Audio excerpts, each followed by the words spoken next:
সুবহান আল্লাহ।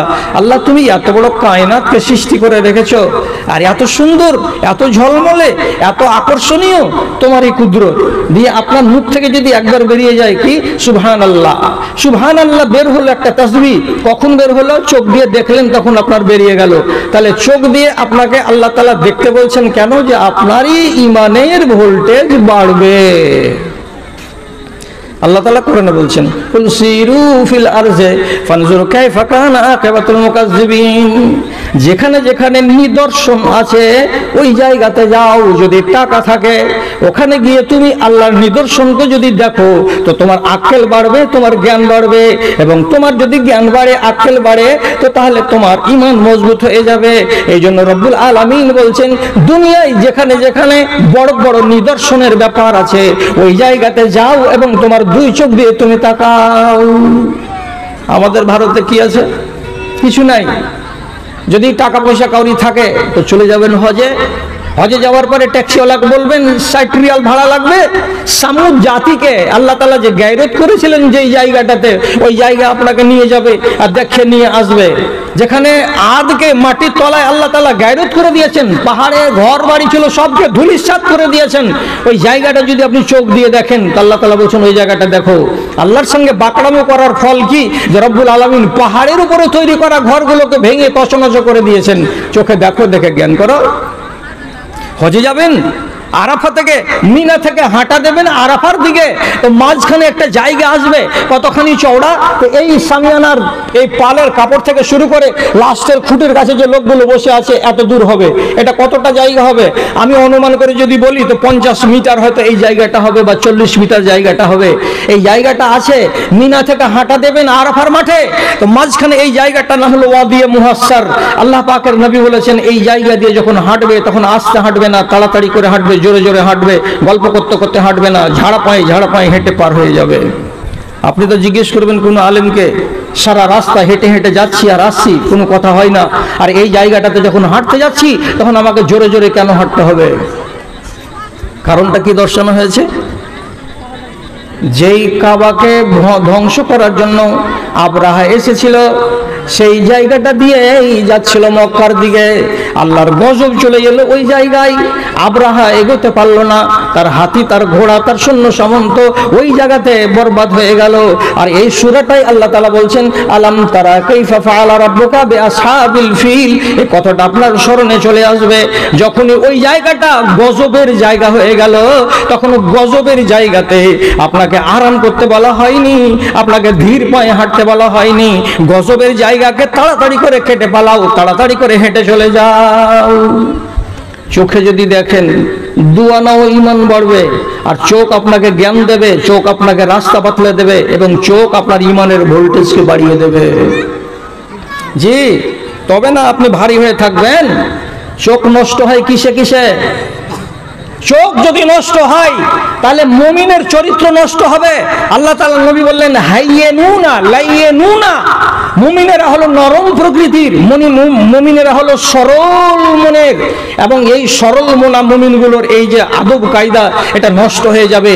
এই জন্য আল্লাহ তাআলা বিধিবিধান আপনাকে দিয়েছেন, ওগুলো থেকে আপনাকে সাবধান থাকতে হবে। যেমন যেমন আল্লাহ তাআলা নবী বলছেন ইন্নাল্লাহা কাতাবা লিইবনি আদামা হাজ্জাহু মিনাজ জিনা। আল্লাহ তাআলা বনি আদমের কপালে তার জিনা, তার ব্যভিচার অল্প করে কিংবা বেশি করে, কি কাউরির জন্য বেশি আর কাউরির জন্য কম করে অবশ্যই লিখে দিয়েছেন। কেউ অল্প করে জিনা করে, কেউ বেশি করে করে জিনা করে। এটা আল্লাহ তাআলা আদমের সন্তানদের কপালে লিখে দিয়েছেন। কেউ রেহাই পাবে না, কেউ রেহাই পায় না। ব্যভিচার করে কেউ অল্প, কেউ 8 আনা, কেউ 12 আনা, কেউ 1 টাকা। কেমন করে করে? তো নবীজি বলছেন ফাজনাল আইনে আন নাজর, তোমার চোখ ব্যভিচার করে। চোখ কেমন করে ব্যভিচার করে?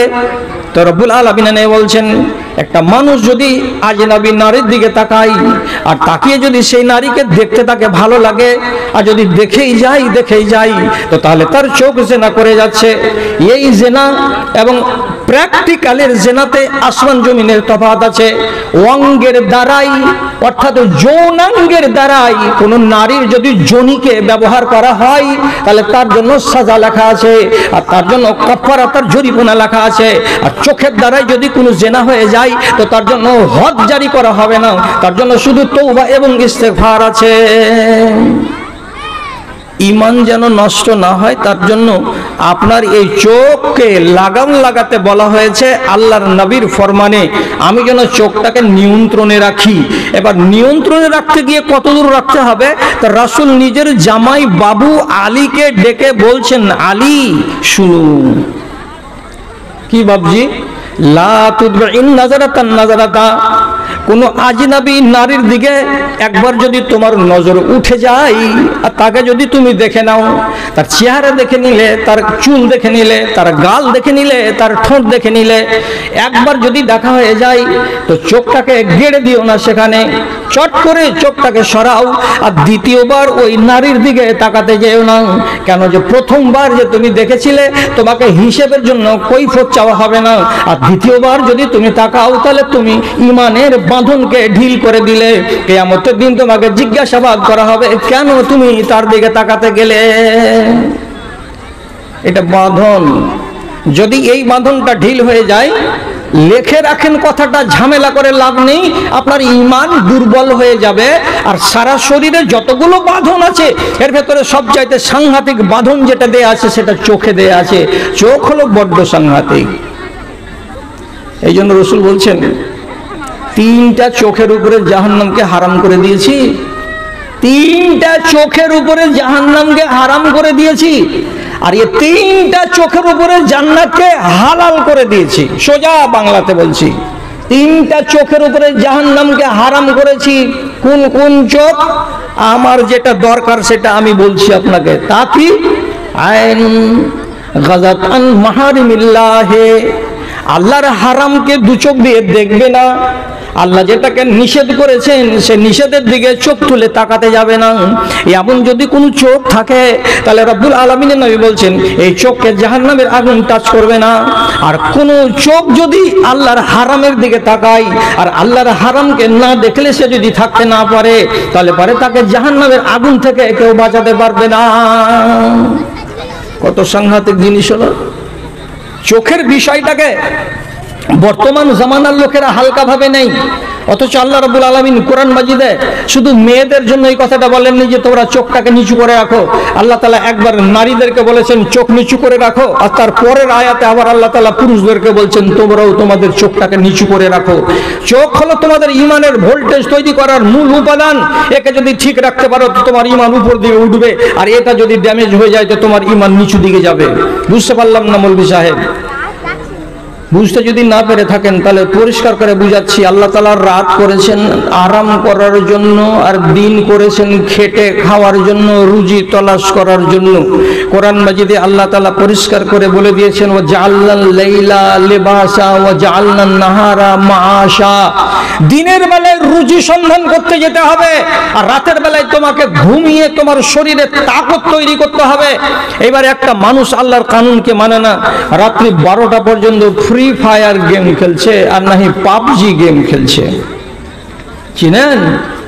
আপনার বেটাকে জিজ্ঞেস করেন, যার এখনো নারীর ঘা শুকায়নি, ও বলতে পারবে পাবজি গেম কাকে বলে আর ফ্রি ফায়ার গেম কাকে বলে।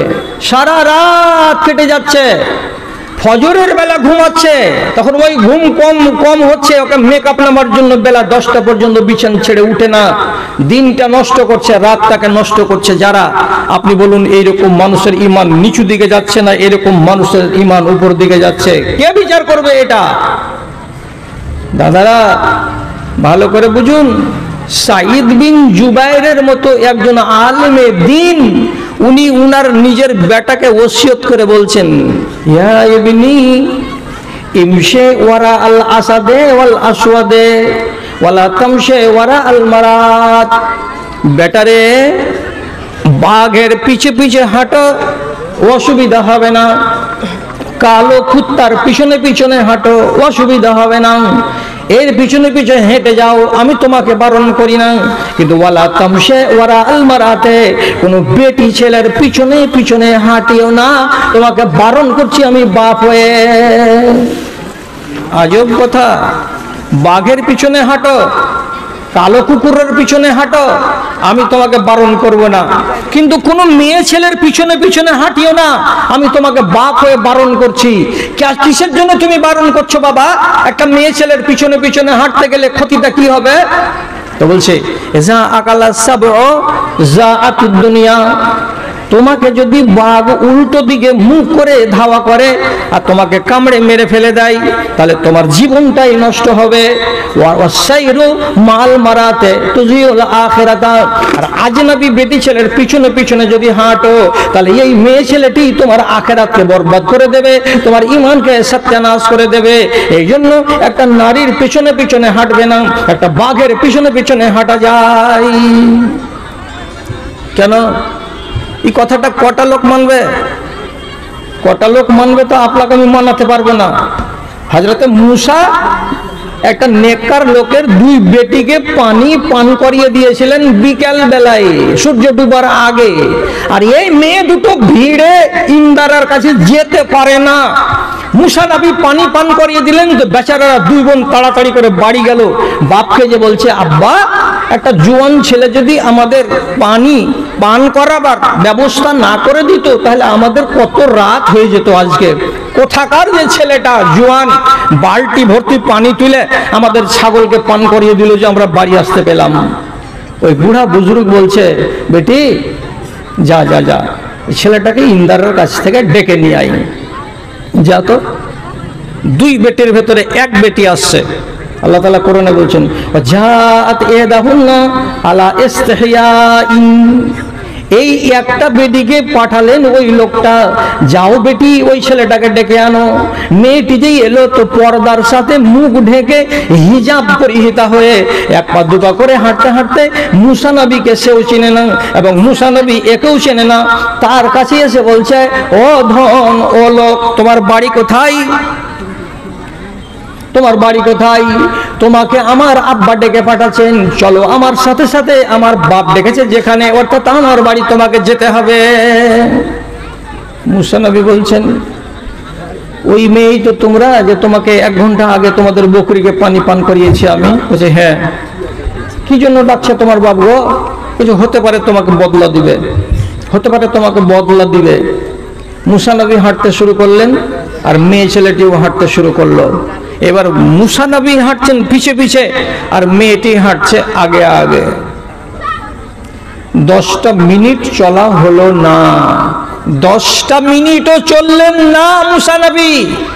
মেয়েটিকে থমকিয়ে খাড়ো করে দিলেন, আর দেওয়ার পরে বলছেন, ও বাবা শোনো মেয়ে ছেলে, আমি একটা যুবক ছেলে তোমাকে বলছি, আমরা হলাম নবীর জাত, বেটি ছেলের পিছনে পিছনে হাঁটা আমাদের অভ্যাস নয়। তাছাড়া কোনো একজন যুবক বেটা ছেলে তার সামন দিয়ে তাজ নবী বেটি ছেলে হাঁটবে এবং তার পেছনে পেছনে যুবক ছেলেটা হাঁটবে, এটা ইমানের জন্য সাংঘাতিক ক্ষতিকর ব্যাপার। কাজে তুমি আগে আগে চলবে আর আমি পিছনে পিছনে চলবো। এটা করতে গেলে আমার ইমান চ্যালেঞ্জের মুখে পড়ে যাচ্ছে, তার জন্য আমি আমার ইমানকে নষ্ট করব না। আমি তোমাকে আগে আগে চলতে দেব না, আর তোমার পেছনে পেছনে আমি হাঁটবো না। আমি আগে হাঁটবো, তুমি পেছনে পেছনে হাঁটো। যেটা রাস্তার মোড় আসবে, আমাকে ডান দিকে যদি যেতে হয়, একটা পাথর নিয়ে তুমি ডান দিকে চালিয়ে দেবে, আমি বুঝে নেব আমাকে ডান দিকে যেতে হবে। যদি বাম দিকে যেতে হয়, একটা পাথর নিয়ে তুমি বাম দিকে চালিয়ে দেবে, আমি বুঝে নেব যে আমাকে বাম দিকে যেতে হবে। এইভাবে চলো, তোমার বাপের বাড়ি যাব, কিন্তু তোমাকে আগে আগে করে আমি হাঁটবো না। হাঁটেননি, খাতরা আছে না নাই? যদি হাওয়া চলে, তা হাওয়া চলতে গেলে একটা মেয়ে ছেলে তার কাপড় এদিক থেকে সেদিক হতে পারে। হাওয়া যদি চলে তাহলে একটা মেয়ে ছেলের মাথার ওড়নি মাথা থেকে খুলে পড়ে যেতে পারে। যদি মাথার ওড়নিটা খুলে পড়ে যায় তাহলে একটা আজনাবী মানুষ ওর মাথাও দেখতে পাবে, ওর ঘাড় দেখতে পাবে, ওর মুখ দেখতে পাবে, ওর চুল দেখতে পাবে। হতে পারে পায়ের কাপড় একটু এদিক এদিক সরে যেতে গেলে তার পাও দেখা যাবে। আর এইভাবে যদি একটা যুবতী নারীর শরীরের কোনো অংশ দেখা যায় তাহলে পরে আর একজন যুবকের মনের ভেতরে উত্তেজনা সৃষ্টি হওয়াটা অস্বাভাবিক নয়, অস্বাভাবিক নয়। যদি বলেন না ঈমানটা কি অত ঠুনকো জিনিস, ঈমানটা কি অত হালকা জিনিস যে একটা মেয়ের দিকে দেখলাম আর আমার মিজাজ খারাপ হয়ে গেল? আপনি বেশি বুঝেন না আমার নবী রহমাতুল্লিল আলামিন তিনি বেশি বুঝেন? আমার থেকে লাখ লাখ গুণ বেশি আমার নবী বুঝেন। তাহলে আমার নবীকে যদি আমি ব্যবহার করি হাদিসকে দলিল হিসাবে, তাহলে আপনি পালিয়ে যাবেন কোথায়? রাসূলুল্লাহ বাইরে যাচ্ছেন একদিন, তো বাইরে যেতে যেতে রাস্তাতে দেখতে পেলেন একটি মেয়ে ছেলেকে। মেয়ে ছেলেটি কিন্তু শালীন পোশাক পরেছিল না। লক্ষ্য করবেন কথার দিকে, মেয়ে ছেলেটি শালীন পোশাক পরেছিল না। ওর দিকে যখন রাসূলুল্লাহ দেখলেন চোখ পড়ে গেল এক নজর। এক নজর চোখ পড়ে যাওয়াতেই মনের ভেতরে এক্সাইটমেন্ট তৈরি হলো, মনের ভেতরে উত্তেজনা তৈরি হলো। আর এই উত্তেজনা যদি কোনো রমণীকে দেখে তৈরি হয় তাহলে এটাই গুনাহের কারণ হয়ে দাঁড়াবে, ফিতনার কারণ হয়ে দাঁড়াবে। তার জন্য রাসূলে পাক সাল্লাল্লাহু আলাইহি সাল্লাম করলেন কি, আর বাইরের দিকে গেলেন না, সাথে সাথে উল্টো পথে হাঁটা দিলেন। হন হন হন হন করে হাঁটতে হাঁটতে বাড়িতে এসে ঢুকছেন। প্রথমে কার বাড়ি পড়লো? তো বিবি উম্মে সালমার বাড়ি পড়লো। উনি উম্মে সালমার বাড়িতে ঢুকছেন। ওয়াহিয়া তামাশু, হাদিসে লেখা আছে, তিনি তখন চামড়াকে চুনের পানি দিয়ে পরিষ্কার করছিলেন ধীরে ধীরে। কেন? যে তিনি চামড়াকে পরিষ্কার করতে জানতেন। দোয়া করবেন, চামড়াকে পরিষ্কার করছেন। এমন সময়তে নবীজি ঘরের ভেতরে ঢুকে গেলেন। আর যাওয়ার পরে বিবিকে বলছেন, কি করছো তুমি? তো বিবি বলছে, আমি চামড়া পরিষ্কার করছি চুনের পানি দিয়ে। আল্লাহ পাকের নবী নিজের বিবিকে ইশারা ইঙ্গিতে বলছেন, হাত ধুয়ে নাও, চামড়া রেখে দাও, আমি যেটা বলছি সেটাই কাজ আগে করো। স্ত্রীর সাথে সাথে চামড়া হাত থেকে রেখে দিলেন, হাত দুটাকে ধুয়ে নিলেন। নবীজি তাকে ঘরের ভেতরে ডাকলেন। ইশারাতে বলছি, ইঙ্গিতে বলছি, হুঁশিয়ার মানুষেরা বুঝে নেবেন। আল্লাহ পাকের নবীর মনের ভেতরে উত্তেজনা ছিল, এটা হলো যৌন উত্তেজনা। তিনি নবী হয়ে নিজেকে নিয়ন্ত্রণ করবেন বলে বাড়ি ফিরে এসেছেন। বিবিকে ঘরের ভেতরে ডাকলেন, নির্জনে গিয়ে বিবির সঙ্গে শারীরিক সম্পর্ক কায়েম করলেন। আর করার পরে মাথাটা যখন হালকা হলো, মুখটা যখন হালকা হলো, তখন বাইরে বেরিয়ে এসে নবীজি লোকেদের সামনে বললেন, এদা খারাজাতিল মারাতো, যখন মেয়ে ছেলেরা বাইরের দিকে বের হয় তখন বেশিরভাগ মেয়ে ছেলের চরিত্র হলো এই, এরা শয়তানের রূপ নিয়ে বের হয়।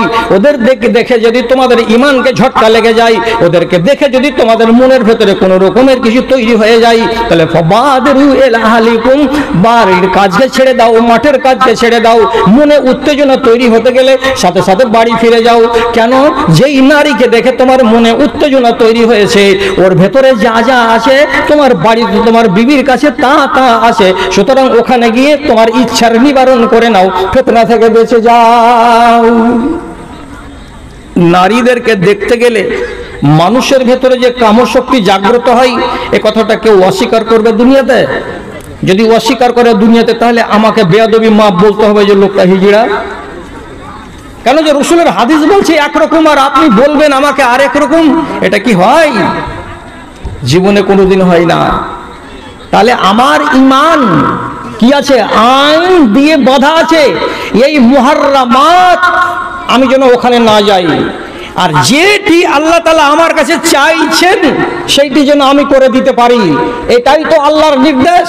তাহলে তো আমার ঈমানটা সঠিক হয়ে থাকবে। দাদা আমার, ভাই আমার, আপনাকে বলছি একটা বুজুর্গের কথা। মুহাম্মদ বিন ওয়াসি বলে একজন তাবেঈ, তিনি ঈদের ময়দানে গেছেন। তো ঈদের ময়দানে গিয়ে দেখতে পাচ্ছেন শত শত अच्छा इंसान बना करो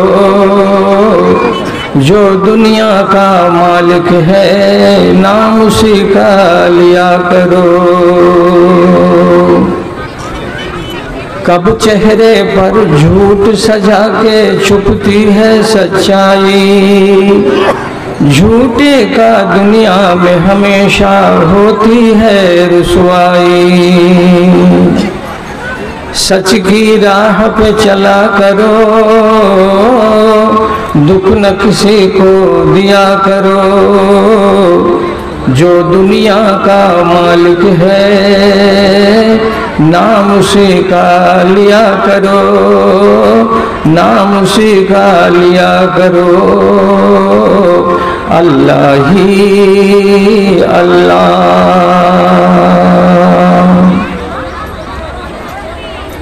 শুধু সভাপতি সাহেব সমবেত এই এলাকার বিভিন্ন প্রান্ত থেকে মাদ্রাসার দরুদকে বুকে নিয়ে ইমানি জজবাকে নিয়ে উপস্থিত এই মজলিসের ছোট ও বড় বিভিন্ন শ্রেণীর আমার ভাই ও বন্ধুরা তথা মজলিসের এক পাশে বসে থাকা স্নেহের মা এবং বোনেরা, আল্লাহ রাব্বুল আলামিনের শুকরগুজারি করছি এবং তার সংক্ষিপ্ত স্তুতিবাদ গাইছি যে আল্লাহ আজ আমাদেরকে কাউকে বলার জন্য আবার কাউকে কিছু শোনার জন্য উভয় রকমের মানুষ হিসাবে আমাদেরকে এইখানে এসে সুন্দর একটা সুযোগ দিয়েছেন, যাতে করে আমরা কিছু শুনে নিজেকে সমৃদ্ধ করতে পারি এবং আমরা আমাদের পুরাতন ঈমানকে নতুন করতে পারি, একটুখানি তাকে মেজে ঘষে চাকচিক্য করে নিতে পারি এবং নিজেদেরকে আখিরাতমুখী করে তুলতে পারি। এই সুবাদে আল্লাহ আমাদের এই জায়গায় আসতে দিয়েছেন, তার জন্য আল্লাহর শুকরিয়া আদায় করছি আলহামদুলিল্লাহ। তারপরে তার আখেরি নবী রাহমাতুল লিল আলামিন বিপ্লবী জননেতা মহানবী হযরতে মুহাম্মদ মুস্তাফা সাল্লাল্লাহু আলাইহি ওয়াসাল্লামের উপর শত সহস্র দরুদ ও সালাম নাযিল হোক। আল্লাহুম্মা সাল্লি আলাইহি আল্লাহুম্মা বারিক আলাইহি। বিরাদারান ইসলাম, আপনাদের সামনে আমি এইমাত্র দুটি আয়াত পড়লাম, খুব ছোট ছোট দুটি আয়াত। সেই আয়াত দুটোকে সামনে করে কিছু জরুরি কথা আপনাদেরকে শোনাবো, তারপরে ইনশাআল্লাহ আমরা উভয় পক্ষ এই জায়গা থেকে বিদায় হয়ে যাব। কথা হলো এই যে যেদিন কোরআন মাজিদ দুনিয়াতে আসেনি তখনও মানুষ ছিল, আজ কোরআন মাজিদ আমাদের কাছে আছে, আজও আমরা মানুষ। নবী আসেননি, তার আগেকার মানুষগুলো খাওয়া দাওয়া করত, চলাফেরা করত, যেভাবে জীবনযাপন করত ঠিক সেভাবে এখন আমরা নিজেদের জীবনযাপন করছি।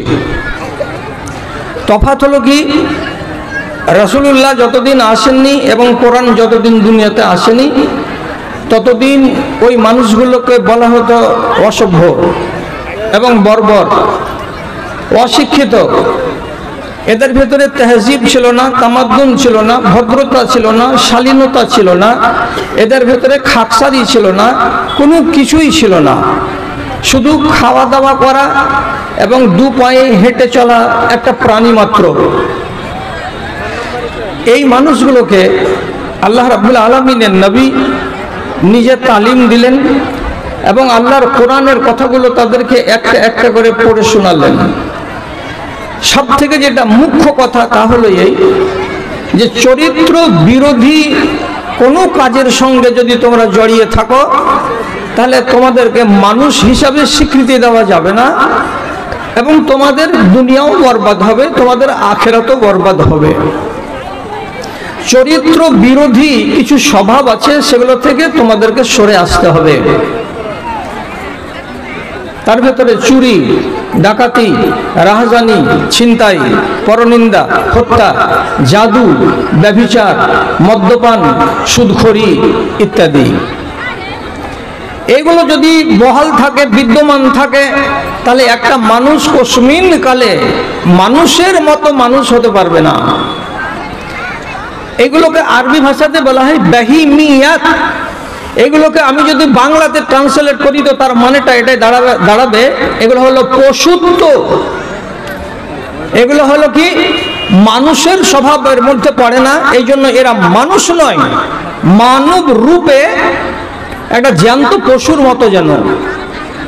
তাই আল্লাহ পাকের নবী যখনই মানুষকে ইসলামে দীক্ষিত করতেন তো তখন তার কাছ থেকে 4-5টা কথার বায়াত হাত দিয়ে নিয়ে নিতেন, যে তুমি আজ থেকে চুরি করবে না, তুমি আজ থেকে মিথ্যা কথা বলবে না, তুমি আজ থেকে শিরিক করবে না, তুমি আজ থেকে ব্যভিচার করবে না, এই বলে সাংঘাতিক অপরাধগুলো থেকে তাদেরকে তওবা করাতেন এবং জীবনে করব না বলে অঙ্গীকার নিতেন।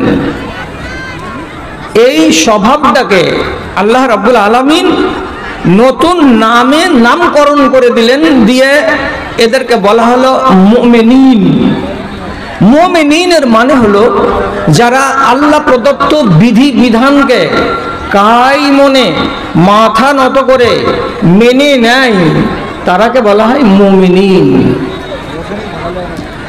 আল্লাহর বিধান কি, কোনটা করা আর কোনটা ছাড়া, সমগ্র কোরআন মাজিদকে যদি আমি পড়াশোনা করি জানি তাহলে জানতে পারবো যে এর ভেতরে কোনটা আমার জন্য করার এবং কোনটা আমার জন্য ছাড়ার। ধরা ছাড়ার ব্যাপারটা আপনারা সাধারণ মানুষ আরবি থেকে নিজেকে বুঝে উঠতে পারবেন না, এই জন্য ওলামায়ে দ্বীন সারা বছর ধরে সারাটা মাস ধরে আপনাদের সাথে লেগে আছেন, কথা বুঝাতে আছেন, বলতে আছেন। জুমার মসজিদে প্রতি সপ্তাহে আধা ঘন্টা এই করে 52টি খুতবা হচ্ছে, ঈদের ময়দানে হচ্ছে, আর এইরকম বাৎসরিক জালসাগুলো বছরে 10টা-12টা করে আপনারা শুনছেন। কোনটার নাম হলো ঈমান আর কোনটার নাম হলো কুফর অথবা বেঈমান, এটা আপনারা শুনে শুনে শুনে শুনে ঠটস্থ করে নিয়েছেন এবং কণ্ঠস্থ করে নিয়েছেন, আপনাদের মগজে আছে, জেনে নিয়েছেন বটে, কিন্তু জানার সাথে সাথে আমাদের রোগ হলো এই যে আমাদের ভেতরে মানারও অভাব রয়েছে, জানার অভাব আমাদের ভেতরে নেই। কেন নেই? কিভাবে গেল হারিয়ে? নবীজি হাদিসের ভেতরে বলছেন, ইন্নাল মুমিনিনা হাইয়ুনা ওয়া লাইয়ুনা কাল ইবলিল আনিফে। মুমিন কাকে বলে? নবীজি বলছেন একটা উটের নাকে যেমন সুয়া ঢুকিয়ে সুতা পরিয়ে দেওয়ার পর তার দড়িখানাকে একটা মানুষের হাতে তুলে দেওয়া যায়, তো সেই দড়ি ধরে নাবালক একটা বাচ্চা 4 কুইন্টাল ওজনের একটা উটকে যেদিকে টেনে টেনে নিয়ে যায়, উটটা ফর্মা বারবারি করে সেদিকে সেদিকে হেঁটে যায়।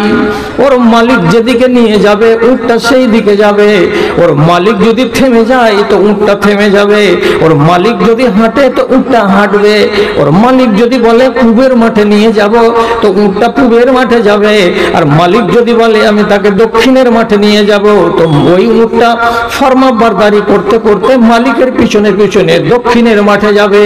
তাহলে একজন মুসলমান হলো কেমন? নাকে সুতো পরিয়ে দেওয়া কিংবা লাগাম লাগিয়ে দেওয়া একটা উটের মতো। আমাকে তুলনা দেওয়া হলো একটা উটের সাথে। রাসূল হাদিসটাকে আর একটু খুলে দিয়ে বলছেন কি, এজা কিদা ইনকাদা, যদি বসে থাকা উটটাকে তার মালিক সুতা ধরে টান দেয় তো সাথে সাথে উঠে দাঁড়াই উটটা এবং যেদিকে টানে সেদিকে চলে যায়। তেমনি মুমিন হলো ওরাই, ওর কোরআন ওকে যেদিকে টানবে সেদিকে যাবে, ওর হাদিস যেদিকে টানবে সেদিকে সে যাবে। হাদিস যেদিকে ওকে টানবে না সেদিকে যাবে না, কোরআন যেদিকে ওকে টানবে না সেদিকে সে যাবে না।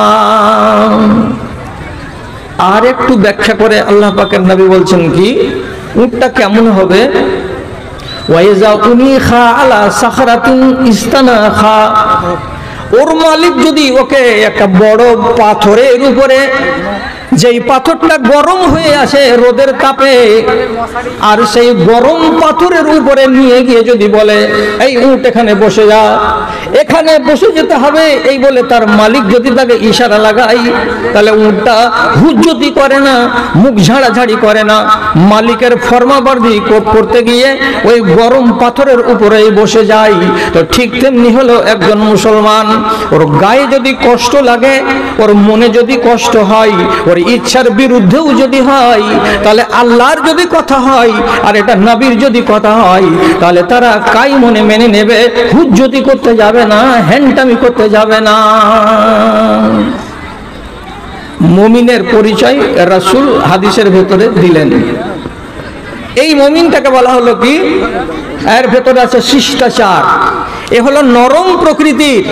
মুমিনের স্বভাব হবে কি, খাকসারি। মুমিনের সিফাত হবে কেমন, সাদা মাটা। মুমিনের সিফাত হবে কেমন, একটা ফল ধরা বৃক্ষের মতো, যেই ফলের গাছটা ফলের জ্বালায় ঝুঁকে থাকবে, হালকা হাওয়াতে নড়বে না, চড়বে না, হিলবে না, স্থির হয়ে থাকবে। এই লোকটা গাছটার মতো হচ্ছে এই মুমিনটা। কতটি জিনিস থাকবে এর ভেতরে, ভদ্রতা থাকবে, এর ভেতরে শিষ্টাচার থাকবে, এর ভেতরে তেহজিব থাকবে, এর ভেতরে খাকসারি থাকবে, এর মিজাজটা হবে সাদামাটা, এর মুখখানা হবে হাসমুখ। আর লোকটার ভেতরে তেমন ওই রকম, যেমন শয়তান মানুষের এক একগুলো লোকের মিজাজ দেখতে গেলেই মনে হবে খিটখিটে মিজাজ, এইরকম খিটখিটে মিজাজ থাকবে না। এটা হলো মুমিনের পরিচয়। কেন এমন হয়? এমন কেন হয়? একজন মুমিন এইরকম কি জন্য হবে? সোজা সোজা জবাব। এই কে বকছিস? বকছিস কেন এখানে? একটা ঘরে যদি বাঁধন লাগে 40টা, আপনি দিয়েছেন মাত্র 20টা, হালকা হাওয়া বইতে গেলে হাড়ার হুড়ুর করবে।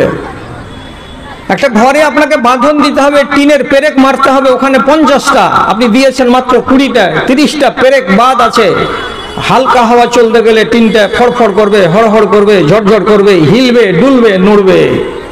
কিন্তু যদি সব কটি জায়গাতে তার গিরা দেওয়া যায়, টিনের ঘরটা যেমন শান্ত থাকবে, ওজন নিয়ে থাকবে, হিলবে না, ডুলবে না, আওয়াজ করবে না। ঠিক একজন মুমিনের গায়ে আল্লাহ রাব্বুল আলামিনের পক্ষ থেকে দেয়া তার চোখে, তার মুখে, তার হাতে, তার পায়ে, তার কানে আদব এবং কায়দা এবং শিষ্টাচারের বিধি বিধান লাগিয়ে রেখেছেন।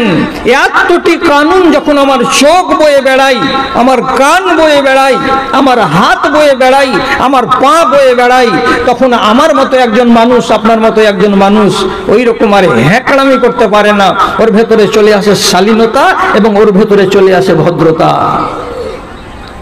চোখে কানুন দেয়া আছে আল্লাহ তাআলার। কানুন হয়তো আপনি দেখতে পান না, বা অনেক ভাইয়ের চোখে পড়ে না, তো সেটা আমাদের দোষ। হয় আমরা বুঝাতে পারিনি আপনাকে, আর না হয় আপনি বুঝতে চেষ্টা করেননি যে আল্লাহ তাআলা আমাদের চোখের উপরে কানুন কি দিয়েছেন। কানুন দিয়েছেন কি, এই চোখটাকে দেখো তো, হালাল জিনিস দেখো। যতদিন তুমি হালাল জিনিস দেখতে থাকবে, ততদিন তোমার চোখের ব্যাটারিকে রব্বুল আলামিন চার্জ করতে থাকবেন। আর যেদিন তোমার চোখ দিয়ে হারাম জিনিস দেখতে যাবে, সেদিন আল্লাহর নূর তোমার চোখ থেকে পালিয়ে যাবে। তোমার আল্লাহর নূর দিয়ে তুমি দেখতে পাবে না, শুধু দুনিয়া দেখা চোখটা তোমার কাছে থাকবে। আল্লাহর দেওয়ার নূর কোনটা? যে মানুষ যত বেশি পরেজগার হবে, দিনদার হবে, আল্লাহওয়ালা হবে, হারাম থেকে বেঁচে থাকবে, সুদ থেকে বেঁচে থাকবে, মদ থেকে বেঁচে থাকবে, কোন রকমের যেটা নিষেধাজ্ঞা আল্লাহ তাআলার, ওইগুলোতে পা মারাতে যাবে না। এমন একজন দিনদার আল্লাহওয়ালাকে রব্বুল আলামিন নিজের পক্ষ থেকে তার চোখে জ্যোতি দান করেন, এবং এটাকে বলা হয় হাদিসের ভাষায় ফেরাসাত। আর এই মানুষটার চোখে যখন আল্লাহর নূর চলে আসবে, তখন দুনিয়ার এই সাদামাটা মানুষটাকে অন্য মানুষেরা যাদের ঈমান কম আছে তারা দেখতে গেলে ভয় পাবে। যারা কম ঈমানের মানুষ আছে তার সামনে দাঁড়াতে যাবে না, কেন যে তার মনটা বলবে অমুক মাওলানা চলে এলো রে, অমুক হাজী সাহেব চলে এলো রে। ওকে দেখতে গেলেই এদের ঈমানগুলো দুরু দুরু দুরু দুরু করে উঠবে। আর এটাই হলো আল্লাহর দেওয়া হলো নূর, এই নূরের বদলেই তার ইজ্জত দুনিয়াতে বেড়ে যায়। নবীজি বলছেন ইত্তাকু ফিরাসাতাল মুমিনে ফাইন্নাহু ইয়ানজুরু বিনুরিল্লাহ। একজন দিনদার মানুষ, আল্লাহওয়ালা মানুষের নজর থেকে বেঁচে থাকবে, সাবধান। তোমার ঈমান যদি ডুপ্লিকেট হয়, তুমি যদি খাইনি খাকা মুসলমান হও, বিড়ি চুটি খাকা মুসলমান হও, দাড়ি ছাটা যদি মুসলমান হও, তাহলে একজন পরেশগার দিনদার মানুষের সামনে হরগিজ যেও না। কেন যে দিনদার পরেশগার মানুষের চোখ দিয়ে যে দেখে, তো সেটা ওর চোখের ব্যাটারি দিয়ে দেখে না, ও আল্লাহর নূর দিয়ে দেখে। আর ওর মুখ থেকে যদি খালি বেরিয়ে যায় এই লোকটা কোথাকার যে এত ছেচ্ছর লোক যে, যদি বেরিয়ে যায় মুখ দিয়ে ওর কি যে লোকটা কোথাকার ছেচ্ছর লোকটা, তো 100 বার তুমি ছেচ্ছর, তুমি ভালো মানুষ নও। আর এর মুখ থেকে যদি শুধু বেরিয়ে যায় এই ছেলেটা কোথাকার গো, বড্ড আখলাকমান ছেলে গো, কত ভালো ছেলে, কার বেটা এটা, এর মুখ থেকে যদি কোনো মানুষের নামে বড্ড ভালো ছেলে কথাটা বেরিয়ে যায়, আল্লাহ রাব্বুল আলামিনের নবীর দেওয়া সার্টিফিকেট অনুযায়ী ওই ছেলেটা অবশ্যই ভালো। কেন যে ভালো কি মন্দ দেখেছে কে, তো আল্লাহর নূর দেওয়া চোখে। এই জন্য নবীজি বলছেন পরেশগার দিনদার আল্লাহওয়ালা লোকের সামনে খবরদার যখন তখন চলে যেও না, আর যাবে তো নিজের আদব কায়দা শালীনতা বজায় রেখে যাবে, যাতে তোমার সম্বন্ধে ওই লোকটার মন্দ মন্তব্য না বেরিয়ে যায়। চোখ দিয়ে দেখেন না, চোখে বিধান আছে। কি কি বিধান আছে? যেমন আপনাকে মিশাল দিয়ে আমি বলছি, রাতের বেলা শুয়ে যাবেন গরমের দিনে, তো ঘরের ভেতরে ফ্যান ঝুলিয়ে ঘুর ঘুর ঘুর ঘুর করে ফ্যানের তলে 24 ঘন্টা না থেকে একবার আঙনাতে কিংবা একবার ছাতের উপরে গিয়ে খোলা আকাশের নিচে শুয়ে আসমানের দিকে তাকান। যে আসমান দেখে কি হবে মৌলানা? ওয়ালাকাদ যায়্যানা সামাআদ দুনিয়া বিমাসাবিহা ওয়া জাআলনাহা রুজুমান লিশায়াতিন ওয়া আ'তাদনা লাহুম আযাবাস সাঈর। এই মুসলমানের বাচ্চা, রাতের বেলায় যখন তুমি ঘুমাবে আর আসমানের দিকে তোমার চোখ যাবে, তখন তুমি হাজার হাজার নক্ষত্র দেখতে পাবে। কোনগুলো ছোট, কোনগুলো বড়, কোনগুলোকে এখন দেখবে এই সামনে আছে, কোনগুলোকে দেখবে রাত্রি 12টার সময় এই সামনে চলে গেছে। এই রকম নক্ষত্রগুলোকে তুমি দেখতে পাবে। আর কি তুমি দেখতে পাবে? এই নক্ষত্রগুলো মাঝে মাঝে একজন আরেকজনের দিকে দৌড়ে যাচ্ছে, একজন আরেকজনের দিকে কেমন করে যেন তেড়ে চলে যাচ্ছে, নক্ষত্র দৌড়াদৌড়ি করে বেড়াচ্ছে। আপনি নিশ্চয়ই আপনার মাকে জিজ্ঞেস করবেন, আপনার ভাইকে জিজ্ঞেস করবেন, কিংবা আপনার বাপকে জিজ্ঞেস করে বলবেন তারা দৌড়াচ্ছে কেন, তারাকে দৌড়াতে দেখলাম, এটা কেমন করে দৌড়াই, কেন দৌড়াই? কাউরি যদি জ্ঞান না থাকে তো যার জ্ঞান আছে তাকে জিজ্ঞেস করবেন, তিনি নিশ্চয়ই বলে দেবেন। ইবলিস শয়তান আসমানের কথাগুলোকে শুনবার জন্য লিক করে দেবে, দিয়ে মানুষকে ফিতনায় ফেলবে। তার জন্য উপর দিকে যখন যায় তখন আল্লাহ রাব্বুল আলামিন ইবলিস শয়তানকে ক্ষেপণাস্ত্র দিয়ে মারে। আর এই ক্ষেপণাস্ত্র কোথায় আছে আল্লাহর? তো এক একটা নক্ষত্রকে ধরা হয় আর নক্ষত্রকে তার পেছনে ছেড়ে দেওয়া হয়, যাতে করে শয়তান ওখানে থাকতে না পারে। তাহলে আলেমকে জিজ্ঞেস করবেন, চোখ দিয়ে দেখবেন যে তারা দৌড়ে বেড়াচ্ছে রাতের বেলায়, কেন দৌড়ে বেড়াচ্ছে? তো এই জন্য দৌড়ে বেড়াচ্ছে। আপনি যখন জ্ঞানটা পাবেন আর দেখে নিবেন, তখন অন্তত মুখ দিয়ে আপনার বের হবে কি বলে